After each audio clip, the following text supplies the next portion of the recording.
Welcome back to another episode of Lakeshow's Finest Redux. I'm your host, Charles Ryan, KB24 status, or yours truly, the biggest Lakers fan on the face of the planet,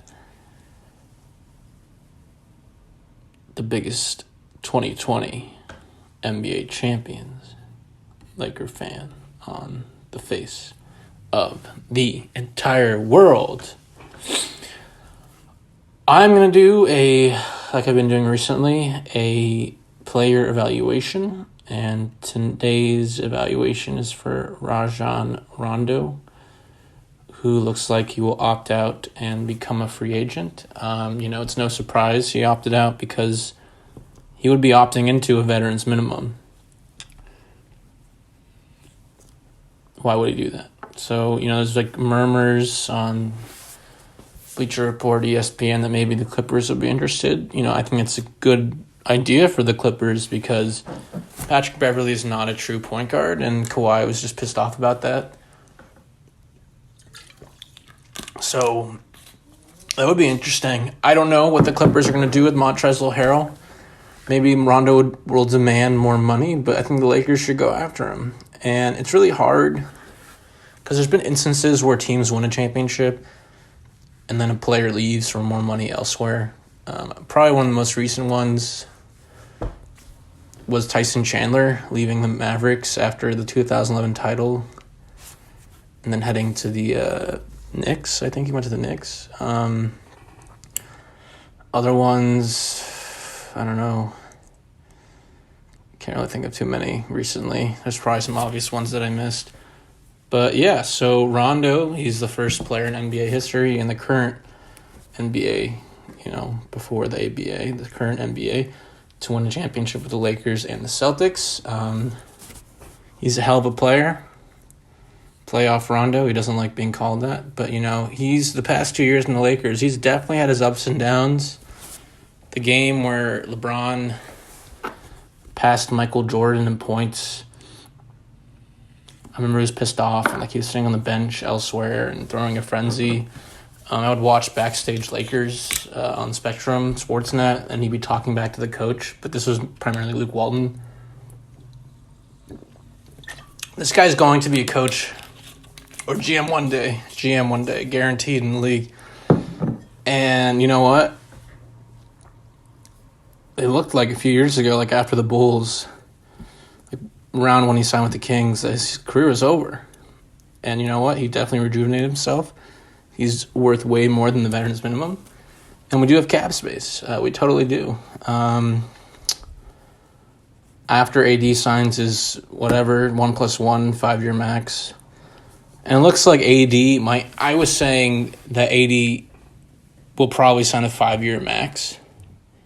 However, there's the 10-year veteran minimum supermax, where once you're in the league for 10 years, you're considered a veteran, and you get 35% of the cap. So he's at 8 years right now.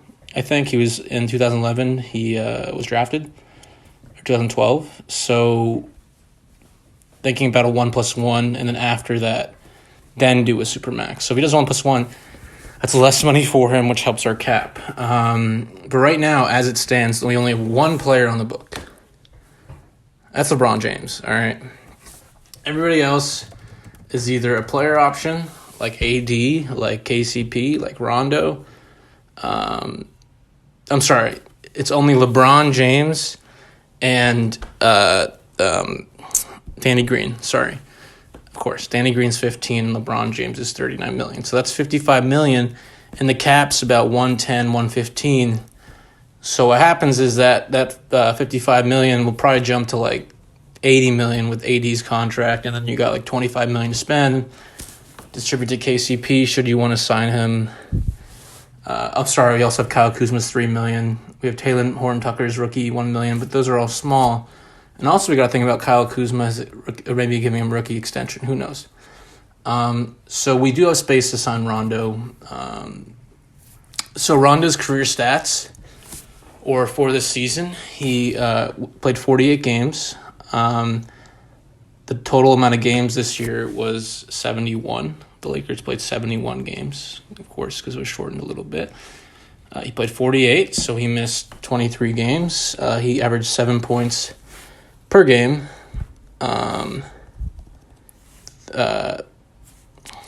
Sorry, 1 second.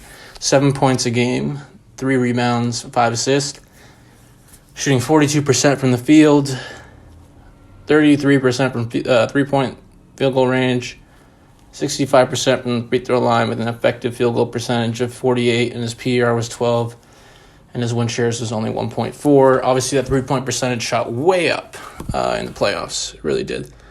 But put it in comparison with his career numbers, so 7 this year with the Lakers, 10 in his career, 3 rebounds with the Lakers, 5 in his career, 5 assists with the Lakers, and 8 in his career. He passed Michael Jordan in playoff assists, most assists in the playoffs. He shot worse in field goal percentage for his career, 45 to 41. So he only started 3 games this year in the 2 seasons. So his stats went down a little bit. He played 46 games last year in 2018-2019 season.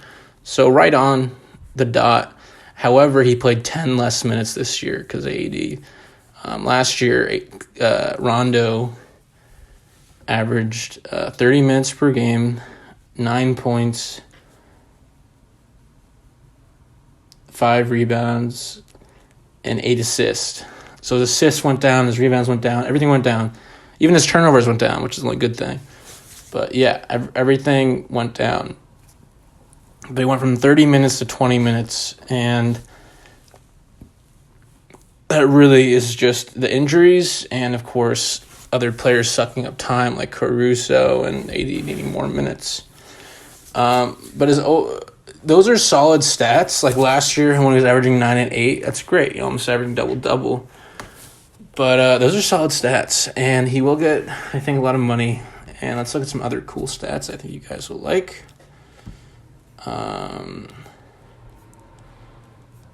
So in the playoffs, he played really well. He averaged, 1 second.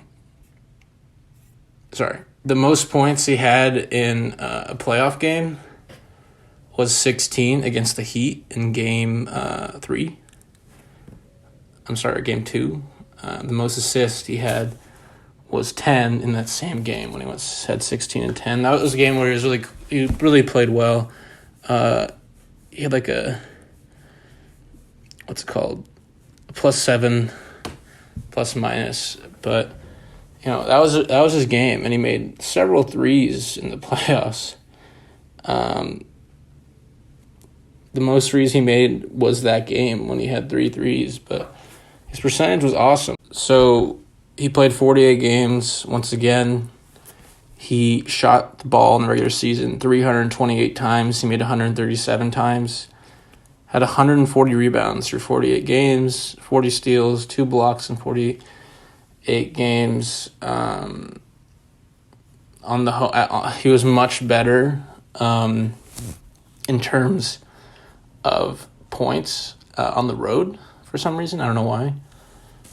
Maybe the way it worked out, because he played 4 more games on the road, but he performed a lot better.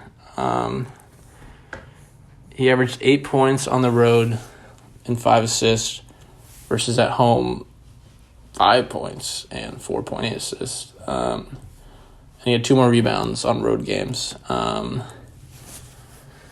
He had 215 total points on the road and 127 at home total. Pre-All-Star break, it was much better. He only played 10 games after the All-Star break because the season paused like a few weeks after All-Star, and then, he played 0 of the regular season bubble games. But he was much better prior to the All-Star break at 8 points per game and 5 assists. Well, after he was 4 points a game and 4 assists. In wins, he played much better. So, of the 48 games he played, the Lakers were 37 and 11 this season, which is pretty damn good. That's like 800% winning percentage, which is crazy. And he had basically the same amount of time played in the wins, 20 each in the wins and the losses, 20 minutes. But he averaged more points. He averaged 8 points and 5 assists in the wins and 4 points and 4.5 assists in the losses. His best month by assists was December. He played 12 games in December and averaged 6 assists.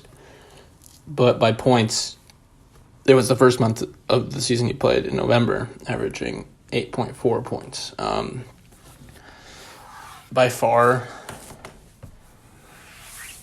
what's it called? He made the most threes in the month of November. And that's kind of cool stat. Here's another cool one I hope you guys like. Once again, my name is KB24 Status, so you know. He played his best on Tuesdays. In terms of assists, 6 assists a game on Tuesdays. However, on Mondays, which was 3 games of the 48 he played, he averaged 16 points. He played the most games on Fridays, and he didn't average that much, only 4 points and 5 rebounds. Only 5 points and 4 assists. And then on Saturdays, he played 7 games, averaged 11 points, 5 assists, and 4 rebounds. On Tuesdays, he had the most turnovers. Yeah, he played 9 games on Sundays this year, 3 games on Mondays, 9 on Tuesday, 6 on Wednesdays, 4 games on Thursday, on Friday 10, and on Saturday 7. So Monday was the least. As a starter, he obviously played more minutes and played a lot better in terms of his stats. He only started 3 times for 87 minutes total. He averaged 13 points, 7 rebounds, and 7 assists in those 3 starts for 29 minutes. However, his reserve, of course, dipped 20 minutes, 6.8 points, 2.7 rebounds, and 4.8 assists. Whenever he played in between 30 to 38 minutes, 30 to 39 minutes, which is only twice, he averaged 18 points, 10 rebounds, and 10 assists. So he averaged a triple-double the 2 times he played 30 to 39 minutes. And in those times, it was only twice, and he only started 1 game. Also, in those 65 minutes, he only had 4 turnovers in those 2 games combined. When he played 20 to 29 minutes, which is 23 times, he averaged 9 points and 6 assists, but then 10 to 19 minutes, 23 times as well, 4 points and 3 assists. Rajon played much better on back-to-backs, like much, much better. When he had 0 days of rest, which he only had 7 opportunities, 7 games, he averaged 25 minutes a game, 11 points, 5 rebounds, and 7 assists, while the most games he played was on 1 day rest at 27, when he averaged 20 minutes per game, 6 points, 2 rebounds, and 4 assists. And with 2 days off, he had 9 games. 3+ days, he had 4 days off. He played much better. Well, not much better. Actually, he played Western Conference teams 32 times and Eastern Conference teams 16 times. Of course, as a Western Conference team, you're going to play the West more. However, it's very similar to the line. Versus the East, 16 games, 20 minutes, 6.8 points, 2.3 rebounds, 4.6 assists. The usage rating is the same. Offense rating is the same. Even the defense rating is the same.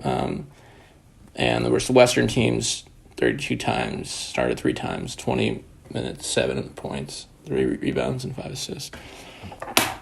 He played the most games versus the Southwest Conference, which is the Grizzlies, Pelicans, Spurs, Mavericks, and Rockets. He played 13 games versus them, and he averaged not that great versus those teams. He averaged 19 minutes, 5.2 points, 2.7 rebounds, 4.4 assists. The second most was the Northwest, which is the Nuggets, Thunder, Blazers, Timberwolves, and the Jazz. He started twice. He averaged 22 minutes per game, 9 points, 4 rebounds, and 6 assists. So pretty solid. The conference he played the least is tied with the Central Division and the Southeast. He averaged the most points versus the Utah Jazz. He only played the Jazz once, but he averaged 14 points, 9 rebounds, and 12 assists. So he did triple-double in the time he played the Jazz at 14, 9, and 12, 32 minutes. The team that he averaged the least points was the Rockets. I'm sorry, not the Rockets, the Pelicans, which is kind of interesting because that's his former team. He averaged 1 point per game against the Pelicans. And it's not like it's a small sample. Played them 4 times, played 63 minutes, 1 point, 2 rebounds, and 4 assists on 15 minutes per game. The team he averaged the most assists, besides that Jazz triple-double, was the Oklahoma City Thunder. 7 assists. Let's see what else. In the playoffs, he shot 40% from the field. From the three-point line. From the field, 45%. So in the playoffs, he made 23s, and in the regular season, he made 43s. In the playoffs, he only played versus the Rockets, the Nuggets, and the Heat, and that was like they went 4-1 versus those two teams, and then 4-2 versus the Heat. So that's 16 games. In 16 games, he made 23s, sorry. But in the regular season, in 48 games, he made 41. So his production went way up. And they were really leaving him wide open. And he made over a third of field goals in the playoffs in those 16 games. It's hard to say that... what's it called? Well, actually, sorry. Forget that.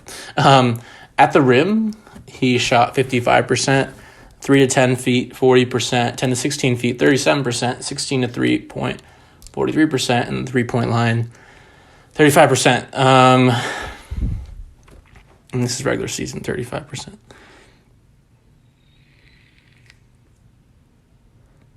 He shot 12 hook shots this year in the regular season. Actually, sorry, this is everything. Shot 260 jump shots and 177 layups. So, yeah, Rondo would have this cool thing where, like, he kind of size up a big and then race by him, get his shoulder past the big, and barely scoop it up as fast as he can and barely get it past the center or the big's fingertips trying to block it. And sometimes he do this weird thing where kind of like KCP, where he'd cradle the ball in his hand, cradle it, and then just do a reverse or something like that. It's kind of cool. Here we go. Rondo scored the most field goals in the second quarter on average. What else? All right, those some cool stats. I hope you like those stats. The best combination, the best lineup that Rondo was in, the best 5-man lineup where they had the best PER together, is the Caruso, Dwight, LeBron, Kuzma, and Rondo lineup. So you have Dwight at the 5, Kuzma at the 4, LeBron at the 3, and Kuzma and Rondo in the backcourt. 36.6 PER, and that only happened 60 minutes this year. The most lineups he was involved in was for 144 minutes, which was KCP, Dwight, LeBron, Kuz, and Rondo. So instead of Caruso, he'd be Caldwell Pope, KCP, in that particular 5-man lineup. The worst lineup that KCP was ever involved in this year was a -30, KCP, AD, Danny Green, LeBron, and Rondo. That's kind of strange, but whatever. Hope you guys like those stats. But yeah, when Rondo was off the court, the Lakers had a better offensive rating in the playoffs, only by 2 points. But that's not really reflective of reality, I'd say. So, yeah. All right. So, yeah, Rondo, I predict that Rondo will sign with the Lakers. And I think it will be another 1+1. And specifically because to line up with LeBron's 1+1. Because LeBron in 2021-2022 has a $41 million player option. And that's a big deal because I think traditionally LeBron would say, hey, give me a 5-year max. I'm worth it. He'll probably be like, I don't know, 39 years old at the end of the max, or like 40. But, so what? It's LeBron. However, with this pandemic and the way the virus is going on, he might want some security. And Rondo opting out of a $2 million player option and LeBron opting out of a $41 million player option is a much bigger story. And, sorry, I'm just closing something. And that should be interesting to see what happens there. I think Rondo and LeBron have really, really good chemistry, and they really respect each other. And, of course, Rondo went up against LeBron so many times in his playoff career, most famously in, I think it was 2012, that big game where LeBron had 45 points and 15 rebounds in game 6 or something crazy. And the Heat were down 3-2. But they play against it a lot. I think LeBron is different. See, this is the thing. If we give LeBron a 5-year, we're committing a lot of money to him. But at the same time, it's this isn't the Kobe thing because LeBron didn't have a huge injury. That's highlighting him for a whole year. Like that, like Kobe's. But I would expect that 1+1. I would see it a 2-year, 20 or 2-year 15.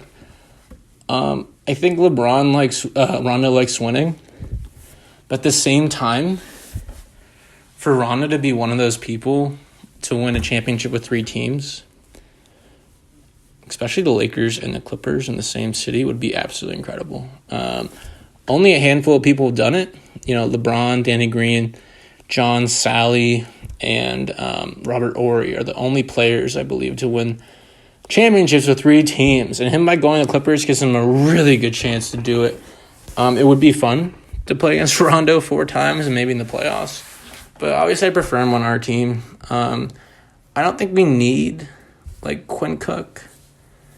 I just think we need Rondo off the bench. And we've proven, because we're going to keep role players no matter what.